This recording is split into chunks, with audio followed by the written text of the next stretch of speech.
숲이 우거진 내면산 속 내면강 근처. 이곳에는 오래전부터 주변에 있는 네 마을에 감정을 만들어 배달하는 감정마을이 있습니다. 남쪽에는 언제나 따뜻한 기후에 선한 마음을 가진 사람들이 사는 감사마을이 있고, 동쪽에는 폐를 끼치는 것을 큰 죄로 생각하는 사람들이 사는 미안마을이 있습니다. 반면 북쪽에는 맹렬한 추위 때문에 항상 남쪽 마을을 시기하는 질투마을이 있고, 서쪽에는 걸핏하면 화를 내는 사람들로 가득한 분노마을이 있습니다. 감정마을은 행여나 배달 사고가 나는 것을 방지하기 위해 항상 교육을 철저히 했지만, 근 몇 년 동안 마을에 일어난 크고 작은 문제로 인해 교육에 소홀해졌고 결국 사고가 터지고 말았습니다.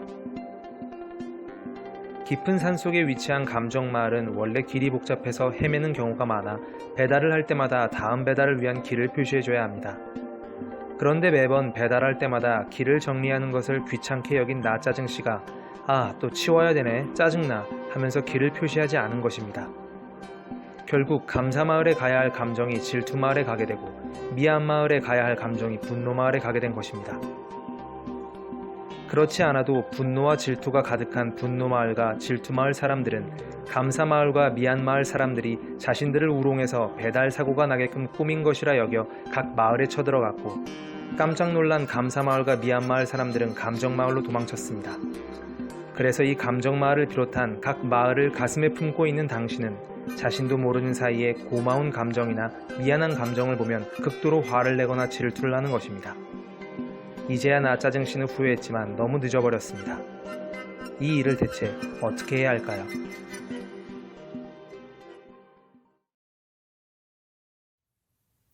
반갑습니다. 멘탈 어시스턴트입니다. 혹시 거울 들여다보기 연습은 해보셨나요? 거울 속 얼굴을 보면서 N을 만나신 분도 계실 테고 아직 만나지 못한 분들도 계시겠지만, 분명 너무 바빠서 시도조차 하지 못하신 분들도 많으실 것 같은데요.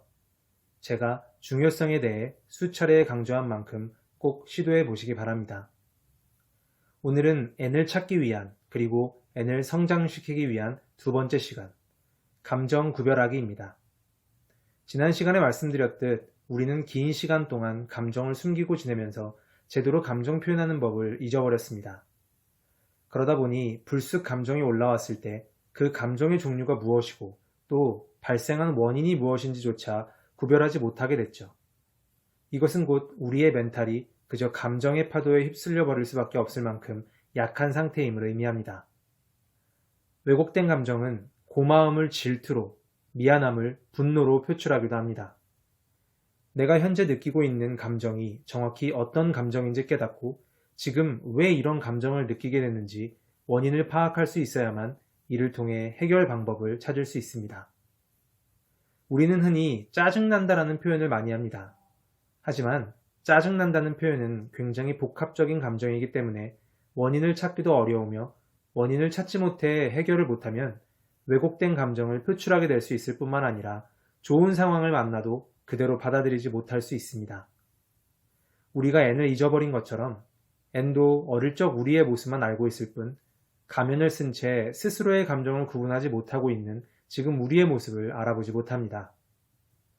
마음속에서 올라오는 감정을 정확히 인지하는 것은 N이 살고 있는 내면 세계를 강화시키고 나아가 N을 성장시키기 위해서도 꼭 필요합니다.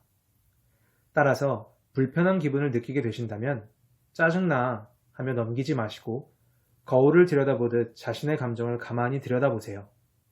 설사 그 감정으로 인해 너무 힘들더라도 절대 포기하시거나 억지로 해결하려고 하지 마시고 그대로 두세요. 말벌이 엄청나게 윙윙거리는 벌집을 보게 됐을 때 무섭고 너무 싫지만 잘못 건드리면 위험할까봐 가만히 보고 있는 것처럼 말이죠. 제가 그 상황에서 안전하게 벗어날 수 있도록 도와드리겠습니다. 다음 시간에는 N을 찾기 위한, 그리고 어린 N을 성장시키기 위한 세 번째 방법을 소개해 드리겠습니다. 구독과 좋아요, 댓글 부탁드리고요. 저는 다음 영상에서 찾아뵙겠습니다.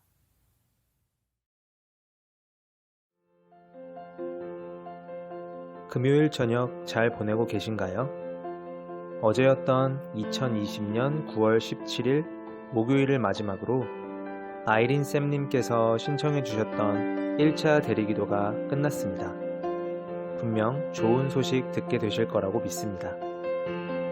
오늘부터는 2차 대리기도가 시작됩니다. 송미나님께서 대리기도 관련 댓글 남겨주셨는데요. 제가 진심으로 응원하겠습니다. 송미나님은 올해 안에 새로운 일에 대한 확신이 생겨 그 일을 시작합니다. 앞으로 21일 동안 진행 예정이니 블로그에서도 확인해 주시기 바랍니다. 구독과 좋아요, 댓글 부탁드리고요. 편안한 밤 보내세요. 고맙습니다.